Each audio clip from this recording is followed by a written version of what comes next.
한 번 더 읽을까요? 지금 굵은 글씨로 되어 있으니까요. 21절 말씀만 한번 우리 같이 읽겠습니다. 시작. 아들을 낳으리니 이름을 예수라 하라. 이는 그가 자기 백성을 그들의 죄에서 구원할 자이심이라 하니라. 아멘. 오늘 정림 목사님께서 이름을 예수라 하라 하는 제목으로 성탄주일 설교 말씀 전해 주시겠습니다.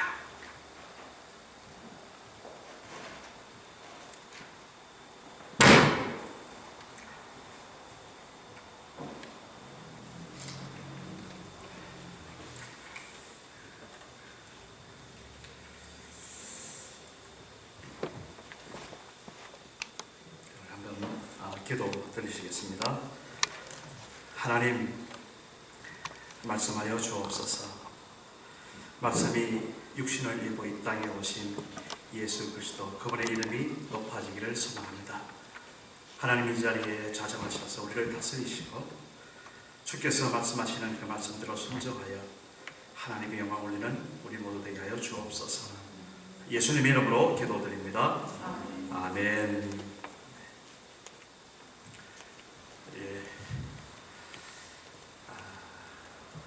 오늘 성탄 주일을 맞이해서 우리가 다시 한번 예수님께서 이 땅에 오신 이유, 저는 참 놀랐어요. 우리가 찬양을 이렇게 찬양팀에서 쭉 하면서 어쩌면 오늘 제가 생각한, 또 제가 준비한, 또 하나님 앞에 기도한 이 메시지가 그대로 이어지는 거예요. 그래서 참 놀랍다. 그 찬양을 준비하고 선택하는 분하고는 사실 늘 이렇게 소통을 해야 되는데 사실 그러지는 못했거든요. 우리의 그 부족함이기도 합니다. 저의 부족함이기도 하고. 그러나 그럼에도 불구하고 이런 것을 통해서 하나님께서 우리 가운데 함께 하시는구나, 성령께서 우리를 이끌고 가고 계시는구나 하는 그런 그 넉넉한 기쁨이 오늘 제가 찬양하면서 있었습니다. 오늘 우리가 다시 한번 예수 그리스도 그분의 이름에 대해서 우리가 다시 한번 확인을 하고, 그리고 우리가 그분의 이름에 힘입어서 이 땅에 구원받은 하나님의 백성으로 살아갈 때에 어떻게 승리하며 살아갈 것인지 다시 한번 우리의 전부를 하나님 앞에 헌신하고 올려드리는 그런 시간 되기를 간절히 바랍니다. 먼저 우리가 성경을 늘 볼 때마다 참 하나님께서 기가 막히게 우리에게 말씀하시는 그런 부분이 있습니다. 그러니까 하나님께서 뭔가 계획을 가지고 계시고, 그리고 그 계획대로 우리의 모든 삶을 이끌어 가시고, 조금 어렵게 말하면 이 세상의 모든 역사를 주관하고 다스리고 계시는데 그냥 무조건 나 따라와, 넌 몰라도 돼, 무조건 따라와, 그렇게 하지 않으시는 하나님을 우리는 늘 성경을 통해서 봅니다. 너는 모르니까 그냥 무조건 나만 따라와, 이게 아니라는 것이죠. 다시 말하면 하나님께서 우리를 참으로 오랫동안 설득하시고 또 설명해 주시고 또 미리미리 말씀해 주시고, 심지어 자기의 모든 계획까지 선지자들을 통해서, 예언자들을 통해서, 주의 목자들을 통해서 알려주시고, 그리고 그것이 그냥 헛되게 끝나는 것이 아니라 그 하나님께서 말씀하신 그것이 그대로 우리가 사는 이 삶의 현장, 이 역사 속에서 이루어지는 것을 보시도록 그렇게 하나님께서는 우리를 배려하신단 말이죠. 그래서 저는 참 하나님을 표현하는 여러 가지 그 고백 중에서도 하나님의 열심이라는 그런 고백을 저는 참 좋아해요. 하나님께서 우리가 무엇인가인데 우리를 주의 백성 삼으시고 우리를 통해서 하나님을 드러내게 하시고, 그래서 하나님께서 영광 받으시기 위하여 우리를 정말 눈동자같이 그렇게 아껴주시고 챙겨주시고 지켜주시는, 그래서 그것을 위해서 졸지도 아니하시고 주무시지도 아니하시고, 물론 우리 인간적인 표현이시지만은 그런 하나님, 그 놀라운 하나님을 하나님의 열심이라는 걸로 그렇게 집약해서 표현하는, 저는 참 마음에 늘 그 생각을 할 때마다 감사하기도 하고요. 정말 하나님께서 우리를 순간순간 보시면서 얼마나 때때로는 안타깝기도 하겠지만, 그러나 그것보다도 더 우리 부모들이 자녀를 보는 것 같이 기쁨으로 정말 우리를 살펴보시고 만족하게 하시고 또 즐거워하시는 그런 하나님의 모습을 우리가 늘 생각합니다. 자, 그러면서 오늘 먼저 이 본문 속에서 예수 그리스도 그분이 누구신지를 정확하게 말씀하시기 위해서 그냥 그분이 말씀 육신에서 이 땅에 오신 하나님이야, 그냥 어느 순간 짱 하고 그렇게 말씀하지 않았다는 것이죠.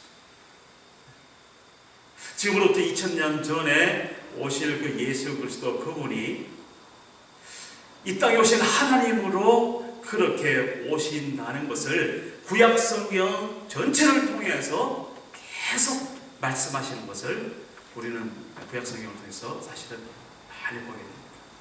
그래서 어떤 성경책에 보면 아예 거의 메시아에 대한 예언과 성취에서, 제가 성경을 이렇게 보니까 하여튼 설명을 요약 쭉 많이, 구절이 엄청 많은 거예요.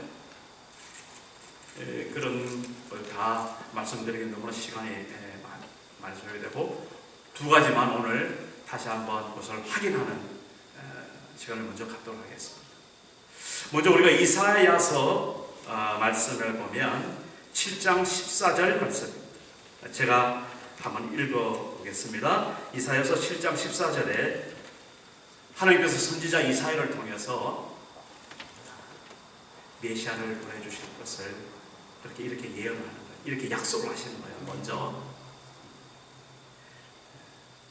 말씀입니다. 그러므로 주께서 친히 징조를 너희에게 주실 것이라.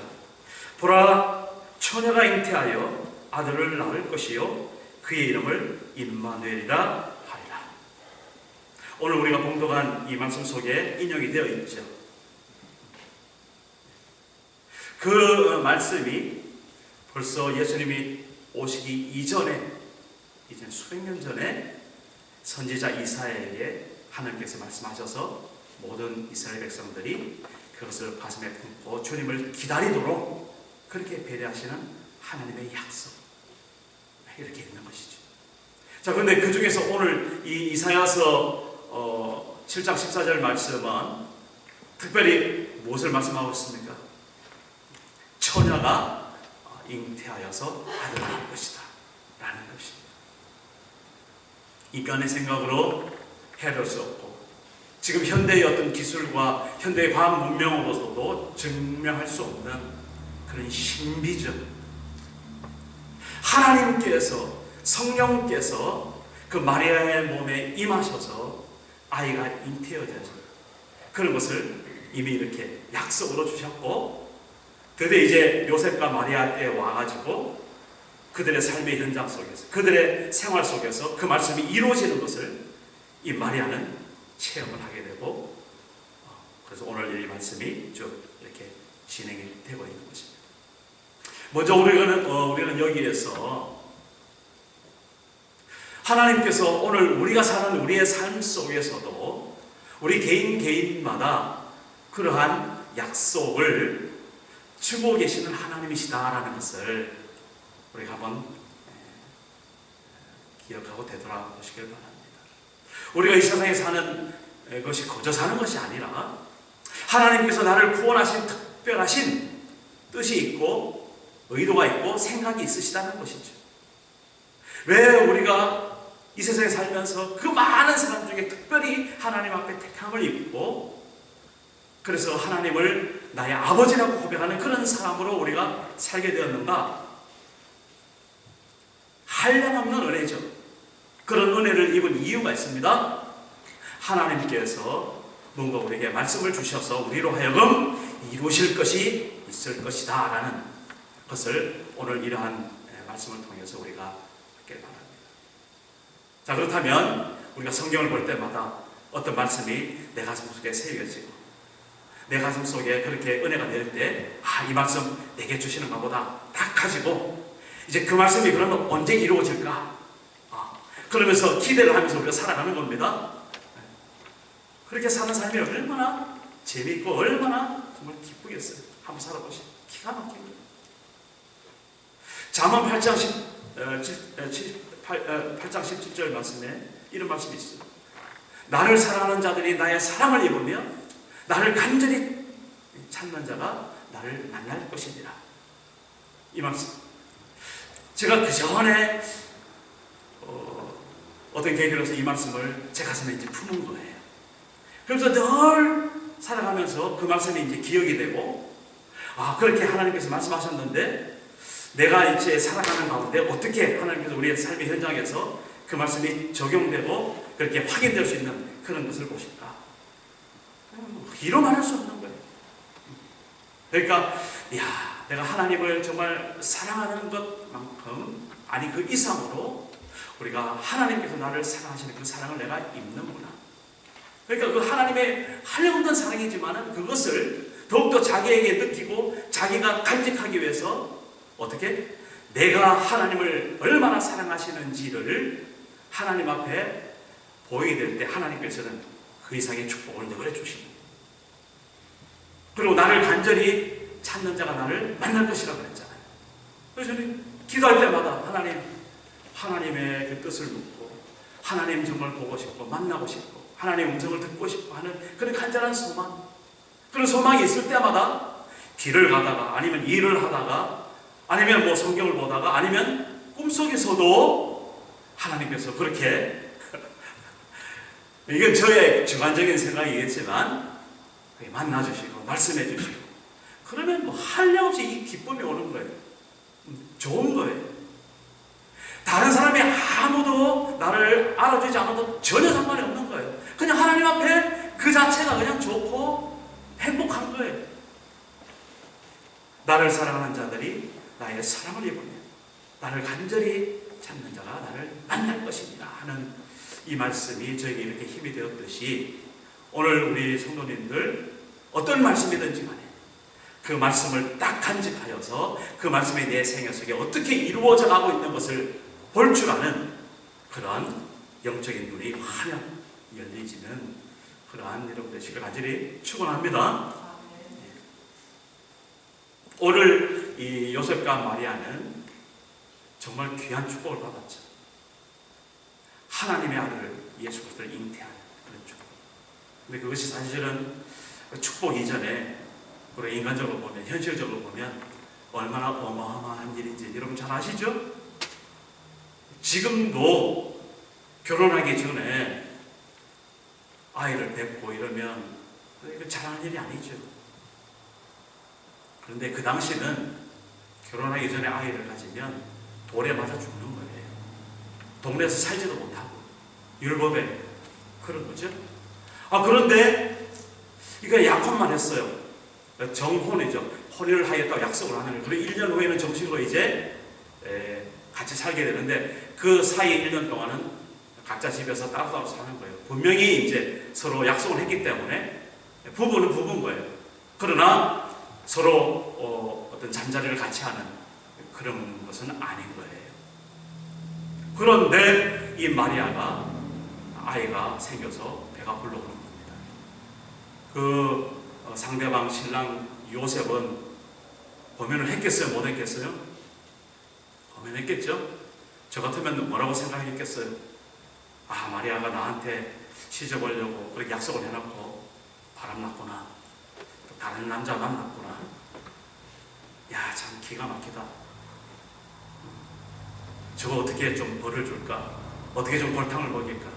어떻게 나는 올바르게 살고 있는데 저 여자는 나쁜 여자인 것을 드러내어서 내가 지금 그 약속을 파기해도 아무런 제재를 받지 않는 이런 식으로 이제 생각을 저 같으면 했을 것 같아요. 여러분들은 안 그렇겠죠? 근데 오늘 요셉을 보니까 요셉은 그렇게 생각하지 않았어요.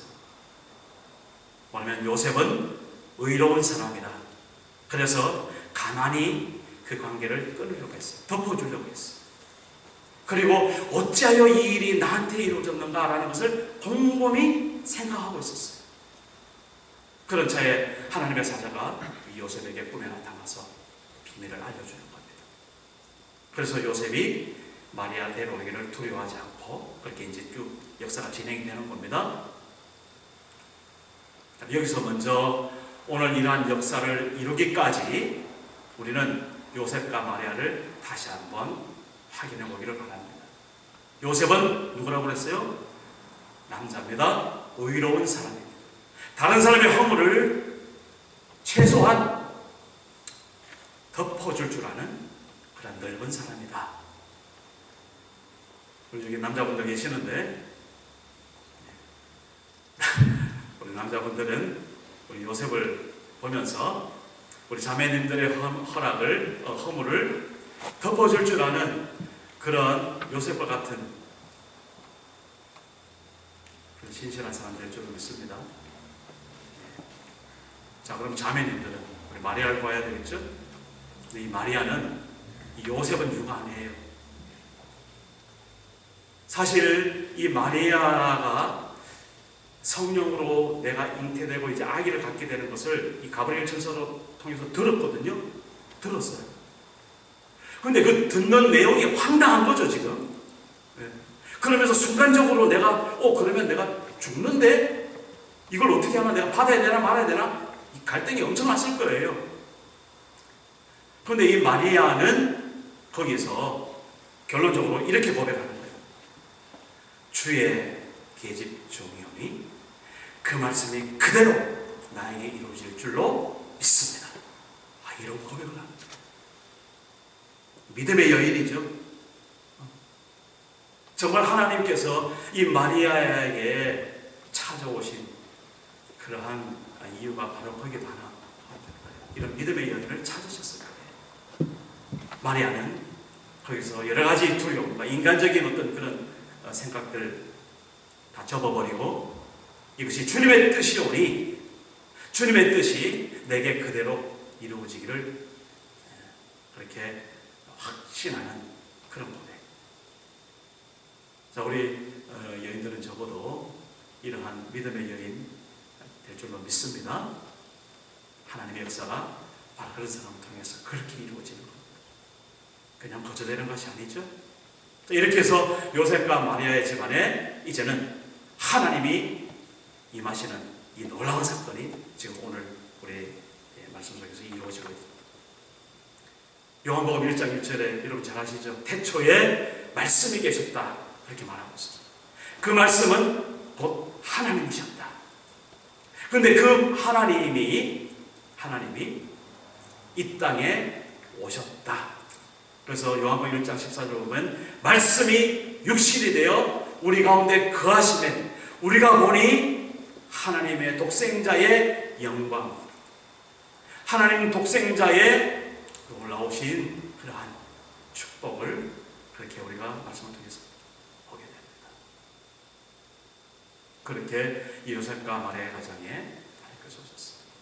자, 그러면 이제 전체적으로 다시 한번 돌아가서 하나님께서 역사를 이루어 가실 때 무조건 나를 따라와 이렇게 말씀하지 않으시고 우리 믿음의 사람들, 신실한 사람들을 함께 데려가셔서 동역하시는 하나님을 오늘 우리는 보게 되는 겁니다. 하나님께서 이 역사를 다스리고 계십니다. 그렇죠? 하나님께서 역사를 쓰고 계십니다. 사실 내가 살아가는 것 나의 역사가 아닙니다. 하나님께서 쓰시는 역사 가운데 우리가 동참하고 있는 겁니다. 그래서 우리가 어떤 일을 당하든지 어떤 일을 만나든지 이것이 나의 고민, 나의 어려움이 아니라 하나님께서 써가시는 그 역사 속에서 내가 동참하여 이런 고통과 이런 어려움도 내가 능히 받을 수 있는 그런 믿음의 사람이구나 라고 그렇게 어려운 일을 당할 때마다 고난의 파도 볼 때마다 그것을 바라보면서 하나님 앞에 간구하고 기도하고 넉넉하게 승리할 수 있는 믿음의 사람 될 줄로 믿습니다. 이것이 바로 오늘 17절에 보면은 거기에 모든 대수가 나오죠. 아브라함부터 다윗까지 14대, 바벨론부터 사로잡혀 갈 때까지 14대, 바벨론부터 사로잡혀간 후부터 그리스도까지 14대. 그러니까 아브라함의 후손이 쭉 내려와 있는 거예요. 다시 말해서 하나님의 그 약속이 아브라함의 이 후손 이스라엘 백성들을 통해서 이렇게 예수 그리스도가 태어나기까지 이렇게 진행되고 있었다라는 것을 우리가 보는 겁니다. 그러면서 오늘 18절에 예수 그리스도의 나심은 일하다 설명을 하고 있는 것입니다. 자, 하나님께서는 오늘 우리들에게 분명히 먼저 뭐 하신다고요? 약속하시는 하나님. 그리고 그 약속이 그냥 약속이 아니라 반드시 그 약속대로 이루시는 하나님. 그럼 이제 우리는 하나님의 사람으로서 하나님의 그 약속을 붙잡고 있어야 되겠죠? 그래서 우리 2016년 이제 열어갈 때에 아까 박목사님께서 광고해 주셨다시피 하나님께서 우리에게 허락하신 그 약속의 말씀을 부여잡고 새해를 여는 그런 우리 모두 됐으면 참 좋겠어요. 자, 그리고 그 약속을 이제 기억하여 지켜서 어떻게 우리가 살아가는 동안 하나님께서 어떻게 그 약속을 이루어 가시는지를 우리가 살피고 기다리고 관찰하고 분별하여서 하나님 앞에 영광 돌리는 그런 새해가 이루어지길 주의 이름으로 축복하십니다. 오늘 22절 그 말씀을 우리가 다시 한번 보시기 바랍니다. 22절. 이 모든 일이 된 것은 22절. 우리가 주보에 있죠? 우리 같이 읽겠습니다. 22절. 이 모든 일이 된 것은 시작. 이 모든 일이 된 것은 주께서 선지자로 하신 말씀을 이루려 하심이니 이르시되. 이렇게 하나님께서 이루신단 말이죠. 자, 이제는 그렇게 이루신 일 중에 이 땅에 오신 하나님에 대해서 설명하겠습니다. 그분의 이름이 누구라 그랬죠? 그 이름을 예수라 하라 그랬습니다. 그러니까 예수가 누구신지를 알면 하나님께서 예수가 이 땅에 왜 오셨는지가 우리가 분명히 확인할 수 있다는 것이죠. 그래서 1장 21절에 그 앞에 보면 그렇게 말씀하세요. 이름을 예수라 하라. 그리고 뭐라고 합니까? 이는 자기 백성을 그들의 죄에서 구원하실 자다. 그렇게 말하고 있습니다. 아, 예수라는 이름이 구원자의 이름이구나. 그런 겁니다. 왜 우리의 구원자? 그러니까 하나님께서 이 땅에 육신으로 입고 오셔서 그 많은 단어, 그 많은 이름 중에 왜 하필이면 예수라는 그런 이름을 쓰셨을까? 좀 궁금하시기도 했죠. 왜 하필은 예수일까? 이쪽에 오니까 영어권에서는 지저스라는 말도 쓰죠. 근데 실제로 그 당시 예수님이 쓸 때의 발음을 아람어라든지 아니면 그리스어로 이렇게 보면 그들이 불렀던 그 발음이 제가 좀 발음이 부족하지만 이에수스 이런 것이었어요. 사실 우리가 한글로 번역한 것이 더 그 원어에 더 가까운 거예요. 그리고 우리는 예수라고 하죠. 예수. 그렇게. 근데 이 예수라는 이름이 그냥 함부로 우리가 그냥 붙이는 그런 이름이 아니라 하나님께서 직접 하나님이 이 땅에 오심으로써 내가 그런 사람이다라는 것을 가르쳐주기 위해서 예수라는 말을 자기 이름으로 삼았다. 그 이름입니다. 다시 한번 확인합니다. 예수라는 이름이 뭐라고요? 자기 백성을 저희들의 죄에서 구원하시는 이름. 그래서 구원자로 땅에 오신 분이 하나님께서 이 땅에 오시는 것은 뭔가 목적이 있었는데 이유가 있었는데 우리를 어떻게 구원하시려고 육신의 몸을 입고 이 땅에 오셨구나. 그러면서 그 뒤에 또 한 번 더 설명합니다. 임마누엘이라는 말씀입니다. 이 임마누엘이라는 것은 이사야 선지자가 받은 그 이름이기도 하죠. 그 임마누엘 뜻은 바로 뭐냐면 하나님 우리와 함께 계시다라는 겁니다. 그러니까 우리와 함께 하시려고 하나님께서 육신의 몸을 입고 오셨다. 그래서 임마누엘의 뜻입니다. 오늘 성령께서 우리 가운데 함께 하심을 믿습니다. 다시 말해서 하나님께서 우리 가운데 임마누엘 하신다라는 그런 고백을 우리가 드릴 수 있는 것이죠. 성령 하나님, 우리 심령 가운데 함께 계시고 우리 성전 삼아서, 그리고 우리 교회 가운데 함께 하시고 우리 회중 가운데 함께 하시고, 아니 전 세계를 이끌어 가시기 위해서 성령 하나님께서 지금도 쉬지 않고 일하시고 이 세계를 붙들고 가시는 그런 하나님, 그런 하나님을 오늘 우리는 분명히 고백하고 있습니다. 그러면서 오늘 저는 이제 마지막으로 이 땅에 오신 그 예수님, 그분이 더 명확하게 구원자였었지만 어떻게 구원자로서 우리에게 일하시고 계시는지를 확인하기 위해서 동방 박사들이 드렸던 그 선물에 좀 중점을 두려고. 아까도 목사님 하셨죠? 몇 명인지는 사실 구체적으로 나오지는 않고 있어요. 그러나 통상적으로 세 가지의 선물이 있구나. 그래서 성경 말고 어떤 다른 어떤 전설들이라면 뭐 황금을 드린 사람은 누구, 뭐 이름까지도 다 이렇게 전해내려오는 그런 이야기들이 있어요, 사실. 그래서 새 동방 박사 뭐 이렇게 이야기합니다. 뭐 그건 중요하진 않죠. 중요한 건 뭐냐? 그들이 뭐 했다? 그 아기 예수께 첫째 경배했다. 경배했다. 알아봤다는 겁니다. 어떻게 알아봤을까요? 그들은 별을 보는 사람들이었어요. 별을 보면서 역사를 읽고 그 다음에 여러 가지 그 인간의 어떤 그 삶을 설명할 수 있는 그런 점성가들이었습니다.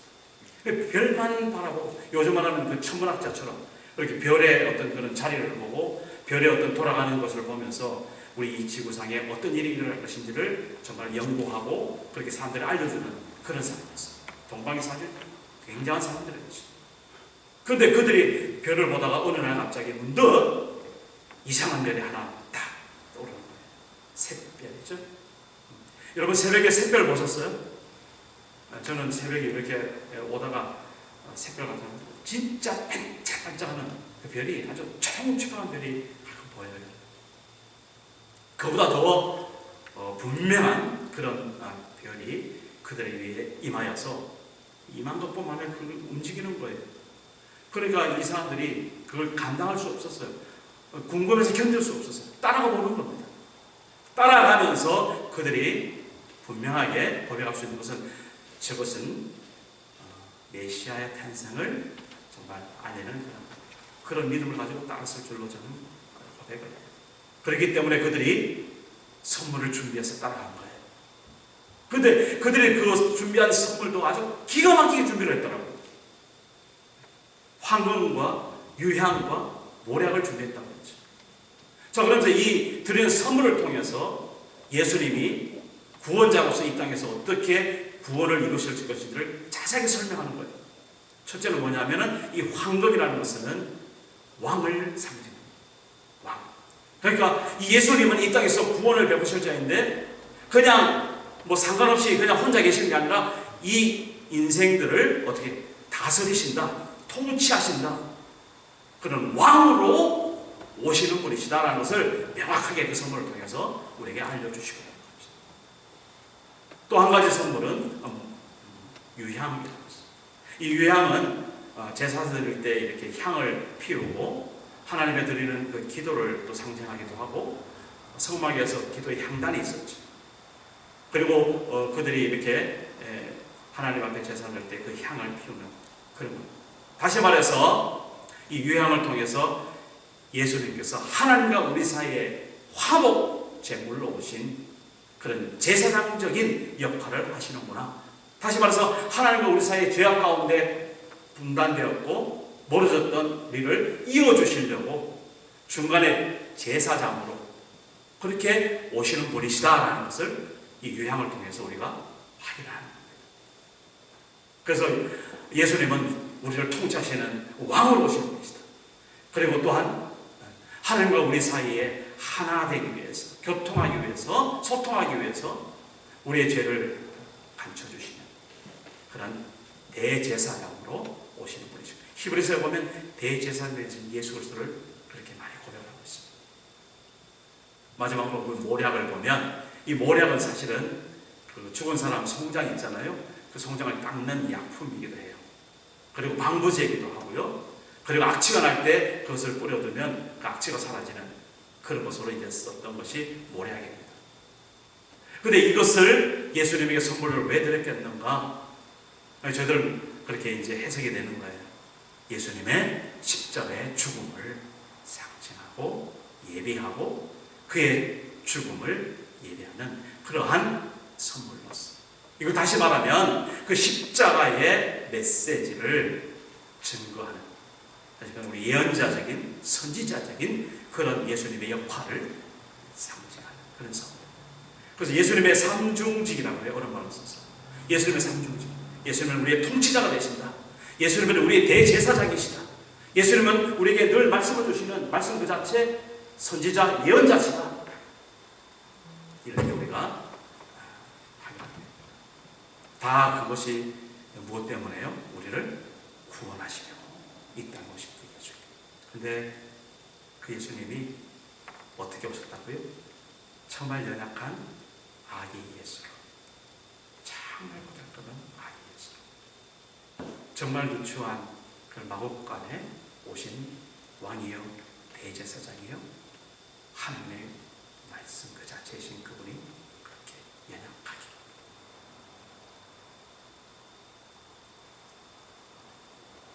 빌립보서의 고백처럼 정말 그렇게 추하고 연약한 모습이 있지만, 그러나 모든 사람이 그에게 경배하게 하고 무릎을 꿇게 하고 영광을 돌리게 하실 그 이름 예수.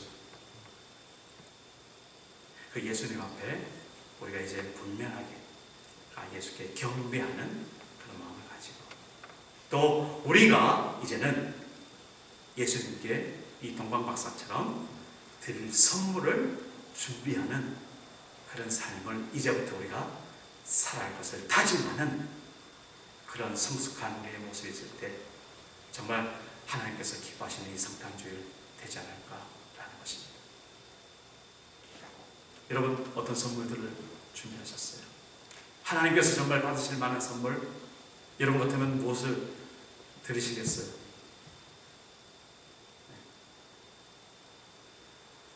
여러분 가지고 있는 거 많죠? 다 드리시기 바랍니다. 그러나 그렇게 다 드린들 하나님 그거 기뻐하시겠고 고마워하시겠고 하시겠지만, 그러나 그 이상으로 더 귀한 선물 저는 하나 추천하고 싶습니다. 저도 마찬가지고 사실 뭐 드릴 게 없어요, 사실. 근데 드릴 수 있는 게 한 가지 딱 있어요. 이 몸들입니다. 자, 우리 하나님 앞에 한번 다짐해 봅시다. 하나님, 제가 드릴 것 사실 따져보니까 뭐 변변치 않네요. 그러니 하나님, 제가 제 몸 드리겠습니다. 이것이 헌신이죠. 하나님 앞에 내 몸 바친다는 거예요. 그러니까 하나님 앞에 내 인생을 드린다는 거예요. 이런 헌신. 아까도 찬양했지만 그 십자가의 삶이기도 해요. 이런 결단이 오늘 우리에게 있습니다. 하나님께서는 그런 헌신을 기뻐 받으실 거예요. 여러분, 리빙스턴이라는 사람 아시죠? 누구예요? 아프리카를 종단한 사람. 제 기억으로는 초등학교 때인가 중학교 때인가 역사 시간에 그걸 배워가지고 시험도 봤던 그런 기억이 아직도 나는데, 사실 이거 리빙스턴이 그걸 왜 종단했느냐 이유가 있는 거예요. 그는 원래 하나님 앞에 헌신된 선교사로서 파송된 거예요, 교회에. 그래가지고 아프리카를 종단하는 겁니다.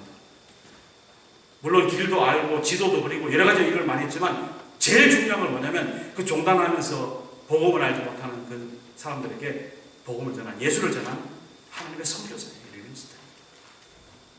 근데 그가 그렇게 하기까지 그의 일화가 우리에게 에피소드로 있습니다. 전해져 잘 내놓은 에피소드입니다.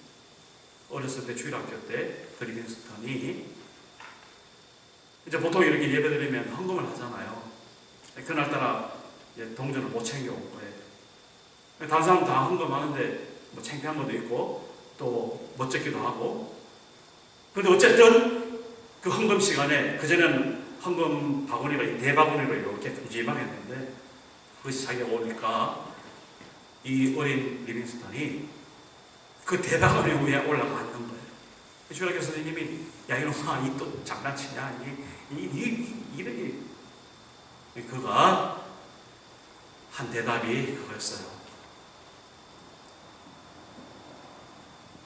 선생님 제가 하나님 앞에 드릴 것이 없습니다. 지금 돈도 없습니다. 그래서 제 몸 드리겠습니다. 그런 의미로 그 헌금 바구니 속에 올라가 앉은 거예요. 이 어린 리빙스턴의 그 헌신이 그렇게 위대한 하나님의 사람으로 세워졌다. 그런 모습을 우리는 그의 삶 속에서 이제 우리가 좀 하나님 앞에 어떠한 안성을 드릴까 정말 고민하고 그렇게 헌신할 수 있는 우리 모두 되기를 바라고요. 그러면서 제가 하나 좀 읽어드리고 마치도록 하겠습니다. 우리가 실감 있게 나누는 그 선물에 대한 의미입니다. 우리 좋은 일 행복한 사람들 사모에 실었던 글입니다. 사모에 실었던 글인데 여러분 제가 한번 읽어보겠습니다. 잘 들어보시기 바랍니다.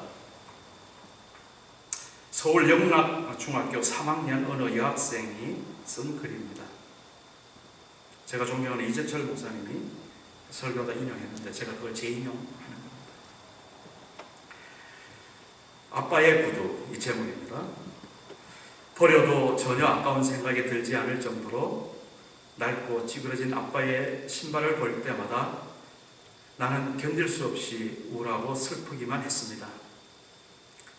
내가 이런 비참한 마음을 갖기 시작한 것은 아빠가 실직한 이후부터였습니다. 아빠의 실직 이유를 나는 아직도 알지 못하지만 아빠는 그 일로 몹시 괴로워하셨습니다. 가끔 주무시다가도 몸을 부르르 떠시던 모습은 마치 활동 사진처럼 내 기억 속에 생생합니다. 실직하신 지 3개월쯤 되었을 때 아빠는 어느 회사에 신입사원으로 새로 입사하셨습니다. 그러나 예전 회사와는 전혀 다른 업종의 회사였는지라 아빠에게는 여러 가지 어려움이 많았었나 봅니다. 입사하신 지 1, 2개월이 조금 지나 아빠는 다른 사람들이 꺼려하는 출장 근무를 자원하셨고 회사의 허락을 받은 아버지는 그 이후 늘 출장만 다니게 되었습니다. 처음에는 3, 4일이었던 출장이 조금 지나서는 1, 2주로 늘어나더니 요즘에 와서는 한 달에 한 번씩만 겨우 집에 들어오십니다. 아빠가 출장을 다녀오실 때마다 아빠의 구두는 검정색인지 황토색인지 구별하기 어려울 정도였습니다. 아빠는 어딘지는 알 수 없으나 거의 매일 걸어 다니는 것이 분명했습니다.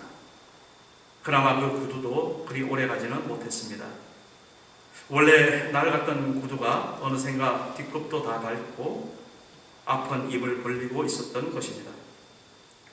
아빠는 그 낡은 구두를 몇 번이나 수선했지만 이제는 더 이상 수선마저 불가능하게 되었을 때 아빠는 가장 값싼 운동화를 사 신으셨습니다. 우리 남매를 키우시느라 구두를 살 형편이 되지 못했던 것입니다. 그 운동화 역시 한번 출장을 다녀오시자 금방 낡은 신발이 되고 말았습니다. 아빠의 그 신발을 볼 때마다 나는 가슴이 아파 견딜 수가 없었습니다. 그래서 다가오는 아빠의 생신 때에는 반드시 구두를 선물해 드리리라 다짐했습니다. 하지만 용돈을 따로 받아 먹을 형편이 아니었기 때문에 학교 오갈 때 버스를 타는 대신 걸어 다니기 시작했습니다. 몇 주 지나지 않아 금세 2,000원이 모였습니다. 몸은 피곤했지만 마음은 한없이 기뻤습니다. 그리고 몇 달이 지난 어느 토요일 오후였습니다. 소복히 쌓인 은행잎을 밟으며 중앙청 앞길을 걸어 집으로 향해 가던 중 저 앞에 웬 키 작은 남학생 한 명이 낙엽을 터벅터벅 밟으며 힘없이 걸어가는 모습이 보였습니다. 바로 중학교 1학년인 남동생이었습니다. 내가 빠른 걸음으로 다가가 동생에게 팔을 잡으면서 말했습니다. 너 왜 자꾸 누나 말 안 듣니? 넌 아직 어려서 걸어다니면 피곤해. 성적 떨어지니까 반드시 버스 타고 다니라고 했잖아. 동생이 퉁명스럽게 말했습니다. 그럼 난 아빠 구두값을 어떻게 모으란 말이야. 나는 동생에게 예언하듯 말했습니다. 누나가 다 모을 테니까 너는 걱정하지 말랬잖아. 갑자기 동생이 표정을 바꾸면서 물었습니다. 누나는 얼마나 모았어? 2,500원이라는 대답을 들은 동생이 흥분한 목소리로 말했습니다. 그럼 내가 모은 것과 합하면 웬만한 구두는 살 수 있겠다. 누나, 나 그동안 2,000원 모았어. 나 잘했지?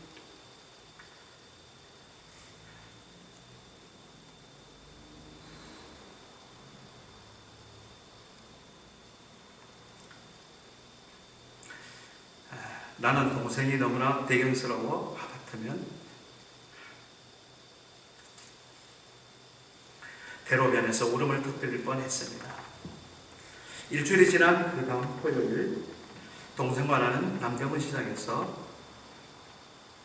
10,000원짜리 구두를 샀습니다.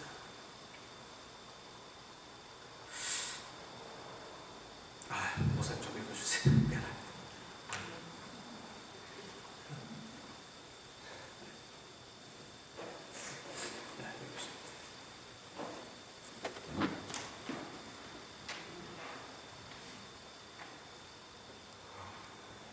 일주일이 지난 그 다음 토요일, 동생과 나는 남대문 시장에서 10,000원짜리 구두를 샀습니다. 그리고 예쁘게 포장한 다음 며칠 남지 않은 아빠의 생신을 기다렸습니다. 아빠가 그날만큼은 꼭 집에 오시기를 간절히 바라면서 말입니다. 마침내 아빠의 생신날이 되었습니다. 학교에서 돌아오니 먼저 온 동생이 풀이 죽어 있었습니다. 너 왜 그래? 어디 아파? 아빠가 못 오신대. 그러니까 구두를 드릴 수가 없잖아. 동생의 눈에서 눈물이 흐르고 있었습니다. 다나이가 빠진 싸구려 운동화를 신고 지금도 어느 위인가를 걷고 계실 아빠를 생각하자 어느새 내 눈에도 뜨거운 이슬이 한 방울씩 맺히고 있었습니다. 그러나 그것은 아쉬움의 눈물이었을 뿐 더 이상 슬픔의 눈물은 아니었습니다. 우리에게는 아빠에게 드릴 새 구두가 있었기 때문입니다. 네, 기도하겠습니다. 하나님 아버지, 이렇게 귀한 자녀들이 아빠를 사랑하는 마음에 준비했던 그 선물을 그렇게 준비하고 행복해했던 것처럼 하나님, 우리가 오늘 하나님 앞에, 우리 아버지 되신 하나님 앞에 어떤 선물을 드릴 수 있을지 그렇게 고민하고 헌신하는 이 시간 되게 하여 주옵소서. 우리 평생